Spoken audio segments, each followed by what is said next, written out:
ஓய்! எல்லாரும் ஹேப்பியா இருப்பீங்கன்னு நம்புறேன். கார்த்திகை மாசம் ஸ்டார்ட் ஆச்சுல்ல, எல்லாரும் சபரிமலைக்கு போக ஸ்டார்ட் பண்ணியிருப்பாவ. எனக்கும் ஆசையா இருக்கு. ஆனா நாங்க வந்து பிப்ரவரி டைம்ல தான் போவோம். ஏன்னா, அப்பதான் ஃப்ரீயா போய் தரிசனம் பார்த்துட்டு வர முடியும். கூட்டம் இருக்காது.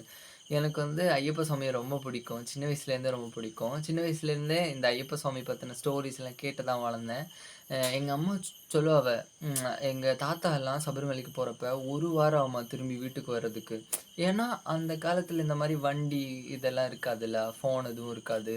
அ இவங்க வந்து போறாங்க, நல்லா தான் திரும்பி வருவாங்கன்னு கூட தெரியாது. ஏன்னா, வழியிலலாம் யானையெல்லாம் பாப்பாவலாம்.